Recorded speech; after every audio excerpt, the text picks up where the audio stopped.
This Minecraft speedrun you're watching is not only the most difficult speedrun I think I've ever done, but it's also over a year in the making.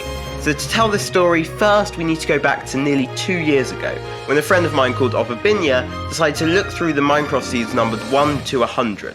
And of these seeds, one of them stood out to him in particular. Stood out because of just how awful the seed was for speedrunning in literally every sense. The overworld is not terrible thanks to a decently closed shipwreck, but once you enter the nether, it basically all falls apart. Of the 4 nearby quadrants, 3 have bastions and 1 is just empty with no structure, probably because there was a bastion but it was overridden by basalt biome. However, of these 3 bastions that did generate, 2 are basalt bastions, so routing them would just take hours of mining through basalt, so that's not an option. But thankfully the other bastion is barely routable as it's a lava housing, and it being a lava housing means that all the good parts of the bastion is covered in lava, but thankfully there are a couple of routes that we can use to get around the lava, so that is the bastion that we're going to go to in the run. When leaving the bastion, you then have to trek for 600 blocks through some nasty basalt terrain until you eventually get to your closest fortress, which is not a great fortress anyway. And it was for these reasons that Opabinya deemed this by far the worst of all the seeds he searched through, with this seed being the Seed 6. Oh, and also after Zero Cycle was invented, we discovered that this seed had a Backdragon T94, which is one of, if not the hardest Zero Cycles to pull off. It's barely even humanly possible, so you're going to have to rely on some nice Dragon Perch RNG. Then, on the 25th of January 2022, Opinia would talk about this seed in the Discord server of a speedrunner called Emerald. I would see his message, and after he described the seed, I was determined to speedrun it just to see how long it would take.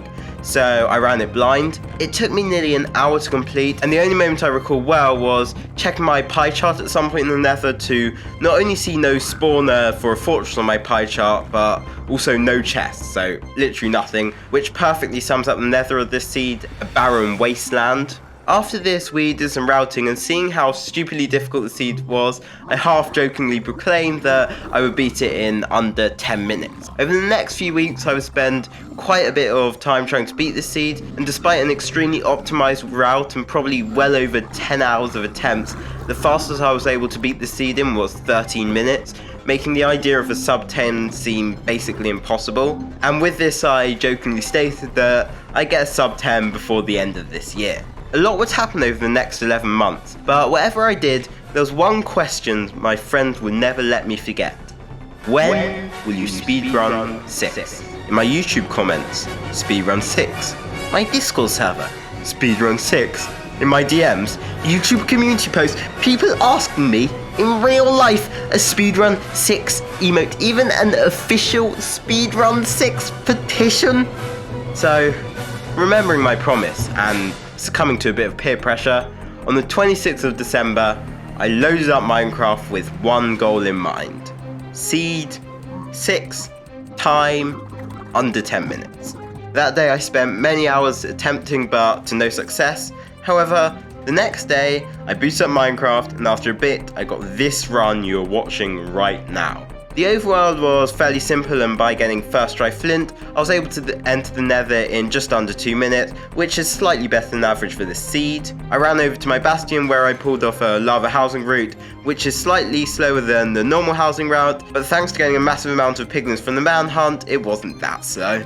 In the bastion I also did my favourite part of the run, where I built another portal above the chest in the centre, which was at perfect coordinates to take me to a ruined portal, which gave me all the gold carrots I would need for the run. I did this as the only other available food is from hoglins, which is very RNG dependent, and I'm going to need a lot of food for the run, given just how many pearls I'm going to use. On the subject of ender pearls, I lost many runs just not getting enough pearls from trades, but in this run I did, and I left my bastion on fairly good pace. I then pulled off the pearl hang, which is probably the most difficult thing in the run, as your timing and also the angle of throwing the second pearl, since you can't actually see the landing point because you're on 2 render distance, they both need to be almost perfect. I trekked a long way to the fortress, and that's where the highest proportions of runs were lost. To even have a chance for entering the end on sub 10 pace, you can't spend probably much longer than a minute killing blazes here. Thankfully on this run I got extremely lucky, getting 2 strays and going 5 for 7 on blazes, which only took 2 spawn cycles. With this I was able to reload the hanging pearl, which was just barely within the 32 chunks of render distance to make the pearl hang possible.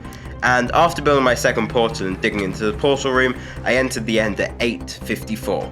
Meaning despite having a run of nearly perfect RNG, where I only really made 2 minor mistakes, misthrowing a Pearl and messing up the portal in the Bastion, costing me at most like 15 to 20 seconds, but despite this, I still needed an almost perfect end fight with an instant perch from the dragon. I set up my center, craft my beds, and turn around, and after saying I would sub 10 this seed nearly a year ago, the only thing standing between me and that sub 10 is the 1 cycle.